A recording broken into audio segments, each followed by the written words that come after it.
അങ്ങനെ മുഖ്യമന്ത്രി നടന്നുണ്ടാക്കിയ ഹൈവേ ആണിത്, അതിന് സംശയമില്ല. അപ്പോൾ ഇദ്ദേഹം ഈ 1994 ഈ BPL മരുമകനായി ജോലി ചെയ്യുന്ന സമയത്ത് മുഹമ്മദ് റിയാസ് SFIയുടെ യൂണിറ്റ് സെക്രട്ടറിയാണ്.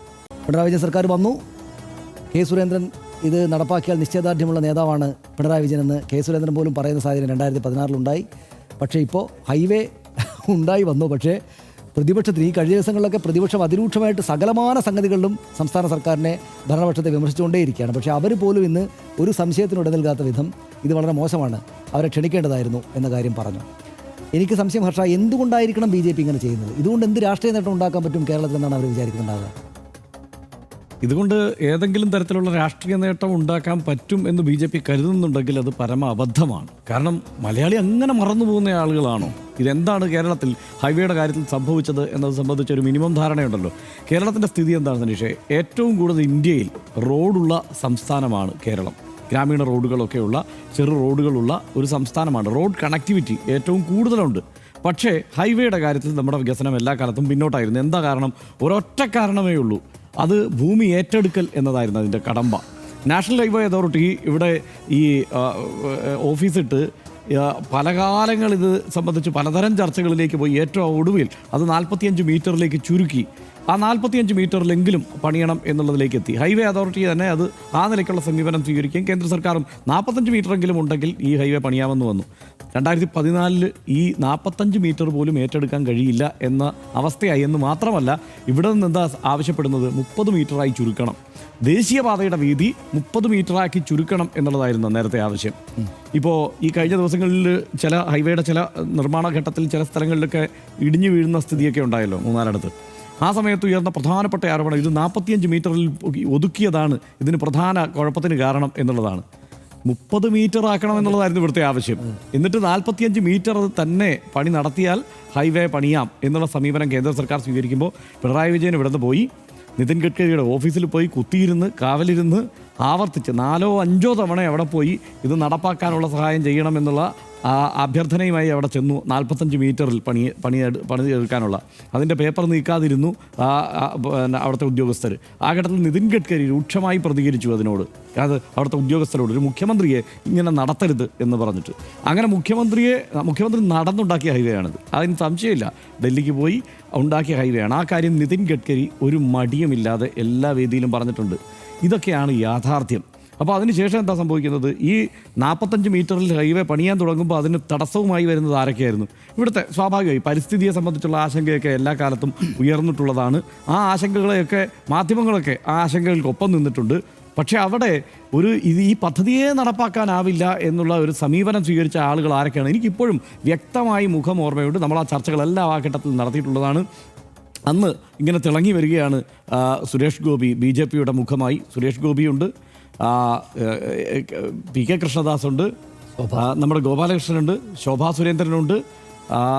ഇവരൊക്കെയാണ് BJPയുടെ നേതാക്കളായി അതിന് നേതൃത്വം കൊടുത്തത്. അപ്പുറത്ത് VM സുധീരനെ പോലെയുള്ള കോൺഗ്രസിൻ്റെ നേതാക്കളും അതിന് നേതൃത്വം കൊടുക്കാനുണ്ടായിരുന്നു. പക്ഷേ BJPയുടെ നേതാക്കൾ, അത് പ്രത്യേകിച്ച് PK കൃഷ്ണദാസൊക്കെ അവിടെ നടന്ന് സമരം ചെയ്യുന്നു. നന്ദിഗ്രാമിൽ നിന്നുള്ള മണ്ണ് കൊണ്ടുവന്ന് അവിടെ ഇടുന്നു. ഇത് അതുപോലുള്ള ഒരു അതിക്രമമാണ് എന്ന് ആവർത്തിച്ച് പറയുന്നു. അങ്ങനെ ഇത് അവസാനിപ്പിക്കാൻ വേണ്ട ശ്രമം നടത്തുന്നു. PS ശ്രീധരൻപിള്ള കേന്ദ്രത്തിന് കത്തെഴുതുന്നു. ഇത് മുടക്കാൻ, കേന്ദ്രം ഭരിക്കുന്നത് BJPയാണ്. ആ ഘട്ടത്തിൽ ഒരുപക്ഷെ ഇത് മുടങ്ങിപ്പോകുമോ എന്ന് തന്നെ നമ്മളെല്ലാം സംശയിക്കുന്ന സ്ഥിതിയിലേക്ക് കാര്യങ്ങൾ പോയി. പക്ഷേ അവിടുന്ന് ഇതിനെ മുമ്പോട്ട് ചവിട്ടിക്കൂട്ടി കൊണ്ടുപോയി. ഭൂമി ഏറ്റെടുക്കുന്നതിന് വേണ്ട പണം 25% സംസ്ഥാന സർക്കാർ മുടക്കണമെന്ന് ആവശ്യപ്പെട്ടു. അതുവരെ ഇപ്പോൾ എല്ലാവരും പറയുന്നുണ്ടല്ലോ ഉത്തർപ്രദേശ് മുടക്കിയല്ലോ, ബീഹാർ മുടക്കിയല്ലോ എന്നൊക്കെ. അതുവരെ അങ്ങനെ ഒരു കീഴ്വഴക്കം ഇല്ല എന്ന് മാത്രമല്ല 25% ഇതുവരെ ഒരു സംസ്ഥാനവും കൊടുത്തിട്ടില്ല എന്ന് മാത്രമല്ല ഇപ്പോൾ കൊടുത്തിരിക്കുന്ന ഈ 5580 കോടി ഇതുവരെ ഒരു സംസ്ഥാനവും കൊടുത്തിട്ടില്ല. ഈ 12,000 കോടിയുടെ ബാധ്യത ഒരു സംസ്ഥാനത്തിനും ഒരു ഹൈവേ പണിയുടെ പേരിൽ ഇതുവരെ വന്നിട്ടുമില്ല. ഇത് വസ്തുതയാണ്. ഈ കണക്കെടുത്ത് ആർക്ക് വേണമെങ്കിലും പരിശോധിക്കാം. ഇത് വസ്തുതയായി നമുക്ക് മുന്നിൽ നിൽക്കുകയാണ്. ഈ ഭൂമിക്ക് ന്യായമായ വില കൊടുത്തു, വലിയ തുക തന്നെ കൊടുത്താണ് ഭൂമി ഏറ്റെടുത്തത്. അതുകൊണ്ടാണ് ഭൂമി ഏറ്റെടുക്കൽ നടന്നത്. അല്ലെങ്കിൽ കേരളത്തിൽ ഭൂമി ഏറ്റെടുക്കൽ നടക്കില്ല. വലിയ എതിർപ്പില്ലാതെ തന്നെ ആ ഭൂമി ഏറ്റെടുക്കൽ പൂർത്തിയാക്കി ഹൈവേയുടെ പണി പുരോഗമിക്കുന്നു. അതിൽ തന്നെ ഏറ്റവും വേഗത്തിൽ പണി പൂർത്തിയാക്കിയത് യൂരാളുങ്കൽ പൂർത്തിയാക്കുന്ന ആ റീച്ചായിരുന്നു, ആദ്യ റീച്ച്. ആ റീച്ച് തന്നെയാണ് ഇപ്പോൾ ഉദ്ഘാടനം ചെയ്തിരിക്കുന്നത്. ആ ഉദ്ഘാടന ചടങ്ങിലാണ് ഇത്തരത്തിലൊരു മര്യാദയില്ലാത്ത പരിപാടി ഇവർ കാണിച്ചത്. അതിലെനിക്ക് ഏതെങ്കിലും തരത്തിലുള്ള ഒരു PR ബുദ്ധിയോ രാഷ്ട്രീയ ബുദ്ധിയോ ഒക്കെ പ്രവർത്തിച്ചിട്ടാകാം ഇത് ചെയ്തതെങ്കിൽ പോലും എനിക്ക് ബുദ്ധിമുട്ടില്ല. കാരണം നമ്മൾ ഈ കാര്യത്തിലൊക്കെ ഇങ്ങനെ ഇപ്പം മുഹമ്മദ് റിയാസ് അവിടെ തെരുവിലിറങ്ങി അങ്ങനെ ഈ പ്രതിഷേധത്തിലൂടെയൊക്കെ തന്നെ പല സ്ഥലത്ത് ഉദ്ഘാടനങ്ങൾ ഇടതുമുന്നണി തന്നെ നടത്തി, ഇടതുമുന്നണി നേതാക്കളും MLA-മാരും ഒക്കെ നടത്തി. അങ്ങനെ അവർക്ക് ഇതൊക്കെ സ്ഥാപിച്ചെടുക്കാനുള്ള അവസരം ഉണ്ടായി. ഇതിനകത്ത് ഈ കേരളത്തിന് യോജിക്കാത്ത പരാമർശങ്ങൾ പക്ഷേ ഈ BJP-യുടെ സംസ്ഥാന പ്രസിഡന്റിൻ്റെ ഭാഗത്തുനിന്നും ജനറൽ സെക്രട്ടറിയുടെ ഭാഗത്തുനിന്നും ഉണ്ടായതാണ് ഇതിലെ ഏറ്റവും വഷളായ ഒരു തലം എന്ന് പറയുന്നത്. ഈ ഉദ്ഘാടനവുമായി ബന്ധപ്പെട്ട് ഈ ശിലാഫലകത്തിൽ മുഹമ്മദ് റിയാസിൻ്റെ പേരുണ്ട്. മുഹമ്മദ് റിയാസിൻ്റെ പേര് മാത്രമല്ല, അതിനകത്തുള്ള പേരുകൾ നോക്ക് സനീഷേ. ഇതിനകത്ത് ഗവർണർ ആർലേക്കറുടെ പേരുണ്ട്, മുഖ്യമന്ത്രി പിണറായി വിജയൻ്റെ പേരുണ്ട്, നിതിൻ ഗഡ്കരിയുടെ പേരുണ്ട്, മുഹമ്മദ് റിയാസിൻ്റെ പേരുണ്ട്, ജോർജ് കുര്യൻ്റെ പേരുണ്ട്, രാജ്മോഹൻ ഉണ്ണിത്താൻ MP-യുടെ പേരുണ്ട്. ഇതിൽ എന്തുകൊണ്ടാണ് മുഹമ്മദ് റിയാസിനെ ഒഴിവാക്കി? രാജ്മോഹൻ ഉണ്ണിത്താനും വിളി കിട്ടിയിട്ടില്ല. മാത്രമല്ല ഷാഫി പറമ്പിൽ അടക്കമുള്ള MP-മാരെ വിളിക്കേണ്ടതാണ്, അവരെയും വിളിച്ചിട്ടില്ല. ഇതൊക്കെ കടന്നു പോകുന്ന പ്രദേശത്തുള്ള MP-മാരെയെങ്കിലും മിനിമം വിളിക്കണമല്ലോ, അവരെ ആരെയും വിളിച്ചിട്ടില്ല. അപ്പോൾ നാഷണൽ ഹൈവേ അതോറിറ്റിക്ക് അതിലെ ഉദ്യോഗസ്ഥർക്ക് വകതിരിവുണ്ട്. ആ വകതിരിവ് BJP നേതാക്കൾക്കില്ല എന്നുള്ളത് കൊണ്ടാണ് ഇങ്ങനെ ഒരു അട്ടിമറി ഉണ്ടായിട്ടുള്ളത്. ഇങ്ങനെ മാറ്റി നിർത്തപ്പെട്ടത് അക്കാര്യത്തിൽ സംശയമൊന്നുമില്ല. മാത്രമല്ല പ്രതികരണം എന്തായിരുന്നു? ഒന്ന് പറഞ്ഞ് രണ്ടാമത്തതിന് അമ്മായിയപ്പനോട് പോയി ചോദിക്ക്, മരുമകനെയും കുടുംബക്കാരെയും വിളിക്കണമെന്ന് എന്തെങ്കിലും എവിടെയെങ്കിലും പറഞ്ഞിട്ടുണ്ടോ എന്നൊക്കെയാണ് ഈ BJP-യുടെ സംസ്ഥാന പ്രസിഡന്റ് ചോദിക്കുന്നത്. അദ്ദേഹത്തിൻ്റെ വിദ്യാഭ്യാസ യോഗ്യതയെക്കുറിച്ചും അദ്ദേഹം പെൻഡിയം പ്രോസസ്സർ ഉണ്ടാക്കാൻ വേണ്ടിയിട്ട് കഷ്ടപ്പെട്ട മനുഷ്യനാണ് എന്നൊക്കെ അദ്ദേഹം തന്നെ പലയിടത്തും തള്ളാറുണ്ട്. പലരും അതൊക്കെ അങ്ങനെയല്ല എന്നൊക്കെ സ്ഥാപിക്കാൻ ശ്രമിക്കുന്നതും ഒക്കെ നമ്മൾ കണ്ടിട്ടുണ്ട്. എന്തായാലും അങ്ങനെയൊക്കെ വലിയ ഉന്നതമായ ഒരു തലത്തിൽ നിൽക്കുന്നയാളെന്ന് സ്വയം അവതരിപ്പിക്കാൻ വല്ലാതെ കഷ്ടപ്പെടുകയും അതിനില്ലാത്ത PR ഏജൻസിയെ മുഴുവൻ കൊണ്ടുവരികയും ഒക്കെ ചെയ്യുന്ന ഒരു നേതാവ് വന്നിട്ട് പറയുകയാണ് മരുമകനെയും കുടുംബക്കാരെയും മുഴുവൻ വിളിക്കേണ്ട കാര്യമുണ്ടോ, മുഖ്യമന്ത്രിയെ വിളിച്ചിട്ടുണ്ട് എന്ന്.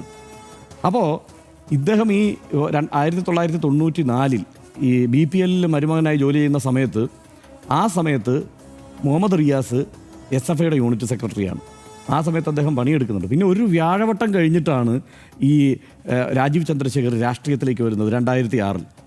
അപ്പോൾ ഈ മുഹമ്മദ് റിയാസിനേക്കാൾ രാഷ്ട്രീയത്തിൽ അത്രയും വൈകിയെത്തിയ ആളാണ് രാജീവ് ചന്ദ്രശേഖർ. മാത്രമല്ല അദ്ദേഹം എങ്ങനെയാണ് രാഷ്ട്രീയത്തിലേക്ക് എത്തുന്നത്? സ്വതന്ത്ര MP-ആയി കർണാടകത്തിൽ നിന്ന് തെരഞ്ഞെടുക്കപ്പെടുന്നത് അദ്ദേഹം BJP-യുടെയൊക്കെ കുറേ, അതായത് അവശിഷ്ട MP-മാരുടെയൊക്കെ പല MLA-മാരുടെയൊക്കെ വോട്ടെല്ലാം കൂടെ നേടി അദ്ദേഹത്തിൻ്റെ പണത്തിൻ്റെ മിടുക്ക് കൊണ്ട് അദ്ദേഹം MP ആകുകയാണ് ആദ്യഘട്ടത്തിൽ. രണ്ടാം ഘട്ടത്തിൽ ഏതാണ്ട് അങ്ങനെ തന്നെയാണ്. അത് പല ആവർത്തി നമ്മൾ ചർച്ച ചെയ്തിട്ടുള്ളതാണ്, അതുകൊണ്ട് അതൊന്നും പറയുന്നില്ല. പക്ഷേ അതേ സ്വഭാവത്തിൽ അപ്പോൾ ഇതൊരു ആസൂത്രിതമായ പരിപാടിയാണെന്നുള്ളത് അറിയാവുന്നത് അദ്ദേഹത്തിൻ്റെ ഏറ്റവും വലിയ വത്സല ശിഷ്യൻ ഇപ്പോൾ കേരളത്തിൽ സുരേഷാണ്, സുരേഷ്. നമുക്ക് പരിചയമുള്ള ആളൊക്കെയാണ്, സുഹൃത്തുക്കളാണ്. പക്ഷേ പറഞ്ഞിട്ട് കാര്യമില്ല. ഇന്ന് പറഞ്ഞ ഭാഷ എന്ന് പറഞ്ഞത് അങ്ങേയറ്റം വഷളായ ഭാഷയാണ്, കേരളത്തിന് ചേരാത്ത ഭാഷയാണ്. അതാണ് അദ്ദേഹം പ്രയോഗിച്ചത്. ഇത് വലിയ PR തന്ത്രമാണ് എന്നൊക്കെ വിചാരിച്ചിട്ടുണ്ടെങ്കിൽ തെറ്റി. ഇതുകൊണ്ട് എന്താണ് സംഭവിക്കുന്നത്? അടിസ്ഥാനപരമായി ഇതിന് പിന്നിലുണ്ടായിരുന്ന ഇടതുമുന്നണിയുടെ പിണറായി വിജയൻ സർക്കാരിൻ്റെ എഫേർട്ട് എന്താണെന്നുള്ളത് വീണ്ടും കേരളം ചർച്ച ചെയ്യുന്ന സ്ഥിതിയിലേക്ക് അവർ തന്നെ കാര്യങ്ങളെ കൊണ്ടുചെന്നെത്തിച്ചു. അത് തന്നെയാണ് ഹർഷൻ പറഞ്ഞതിനകത്തല്ലാണ്ട് ഇതിനകത്ത് ഒരു കാര്യം എനിക്ക് തോന്നുന്നത്, ഹർഷ PR ഇതിനകത്തില്ല എന്ന് പറയാൻ പറ്റില്ല. PR BJP-യും കേന്ദ്ര സർക്കാരും സംസ്ഥാന സർക്കാരിൻ്റെയും PA മുഹമ്മദ് റിയാസിൻ്റെയും PR ഇവരേറ്റെടുത്തു എന്ന തോന്നലാണ് എനിക്ക് സത്യം പറഞ്ഞാൽ വന്നത്. ഇന്നത്തെ ദിവസത്തെ ഈ സംഭവം കൊണ്ട് ഉണ്ടായ കാര്യം എന്താണ്? അതായത് ഞാൻ നേരത്തെ പറഞ്ഞു, തുടക്കത്തിലും പറഞ്ഞു, അതായത് പ്രതിപക്ഷം കോൺഗ്രസും മുസ്ലിം ലീഗും സമീപ ദിവസങ്ങളിൽ ഒരു കാര്യത്തിൽ പോലും സംസ്ഥാന സർക്കാരിന് അനുകൂലമായ നിലപാടെടുത്തിട്ടില്ല, ഇല്ലേ?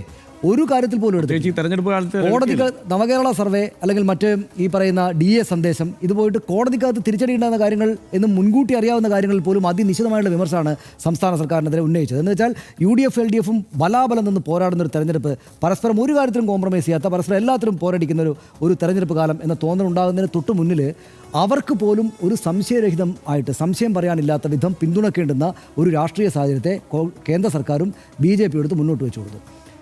ഇവരെ മുഹമ്മദ് റിയാസിനെ ക്ഷണിക്കാത്തതിലൂടെ തന്നെ ആ സാഹചര്യത്തെ ഉണ്ടാക്കി. ഈ അമ്മായിയപ്പൻ പോലുള്ള വർത്തമാനം പറഞ്ഞിട്ട് ഒരു തരത്തിലും ഭാഷാപരമായിട്ട് അങ്ങേയറ്റം മലയാളികളാകപ്പാടെ മുഖം തിരിച്ച് കളയുന്ന വർത്തമാനം പറഞ്ഞിട്ട് അതിനെ ഒന്നുകൂടി ബലപ്പെടുത്തി. ആർക്കാ ഗുണം? സംസ്ഥാന സർക്കാരിനാണ് ഗുണം. ഈ ഹർഷൻ ഇപ്പോൾ പറഞ്ഞ എല്ലാ കാര്യങ്ങളും ആളുകൾക്ക് വളരെ അടുത്ത കാലത്തെ മെമ്മറിയിലുള്ളതാണ്.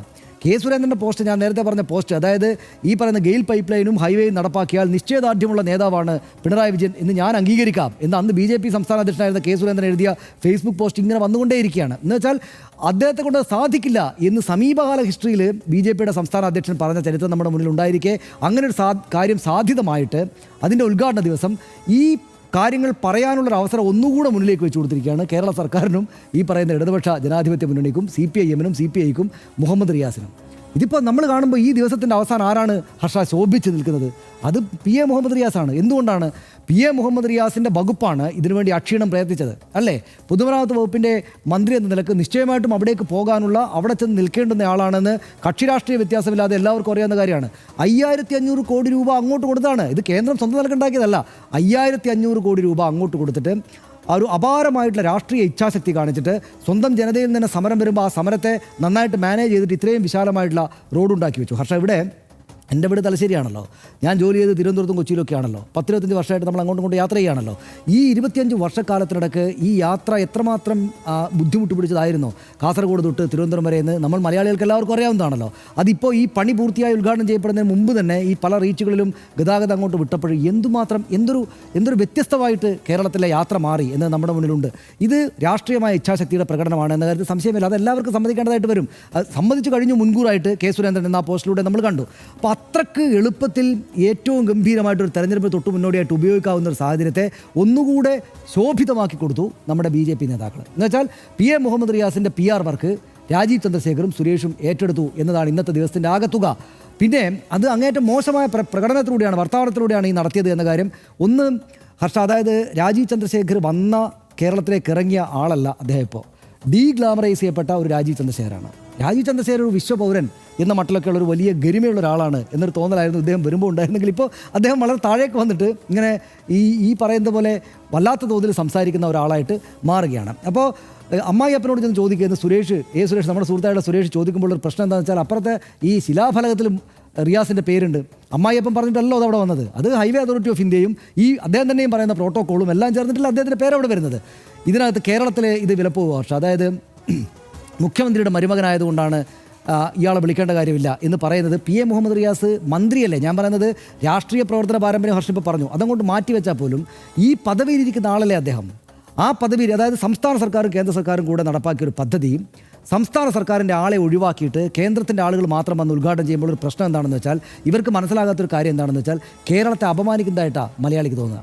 അതുകൊണ്ടാണ് രമേശ് ചെന്നിത്തലയും VD സതീശനും PMA സലാമും PK കുഞ്ഞാലിക്കുട്ടിയും ഒരൊറ്റ നിലപാടെടുക്കുന്നത്. കാരണം അവിടെ കസേര കിട്ടാത്തത് പി എ മുഹമ്മദ് റിയാസിനോ പിണറായി വിജയനോ അല്ല, CPM-നോ അല്ലെങ്കിൽ മറ്റാർക്കെങ്കിലും അല്ല. അവിടെ കസേര കിട്ടാത്തത് മലയാളിക്കാണ്.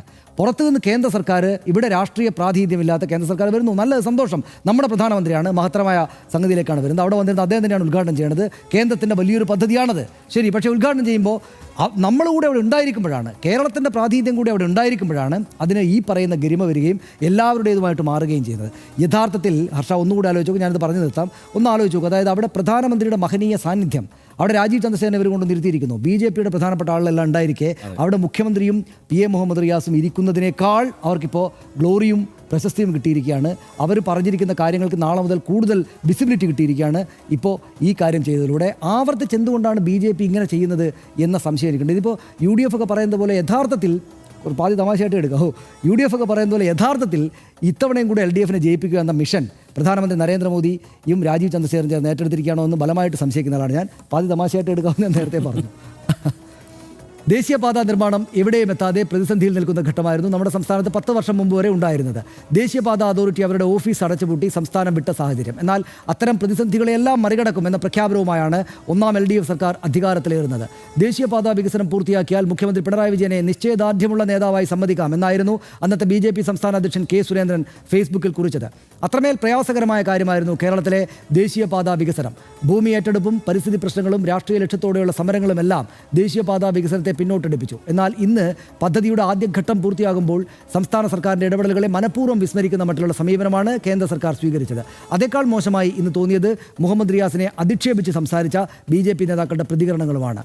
8ാം ക്ലാസ്സിൽ കോഴിക്കോട്ടെ saint Joseph school SFI unit പ്രസിഡന്റായി തുടങ്ങിയ രാഷ്ട്രീയ ജീവിതമാണ് പി എ മുഹമ്മദ് റിയാസിൻ്റേത്. അങ്ങനെ ഉയർന്നു വന്ന നേതാവിനെ മുഖ്യമന്ത്രിയുടെ മരുമകൻ എന്ന ലേബലിൽ മാത്രം ഒതുക്കി ആക്ഷേപിക്കുന്നത് എതിർക്കപ്പെടേണ്ട കാര്യമാണ്. എന്തുതന്നെയായാലും BJP-യുടെ സംസ്ഥാന അധ്യക്ഷനേക്കാൾ പരിപാടിയിൽ പങ്കെടുക്കാനുള്ള യോഗ്യത കേരളത്തിൻ്റെ പൊതുമരാമത്ത് മന്ത്രിക്ക് തന്നെയാണ്.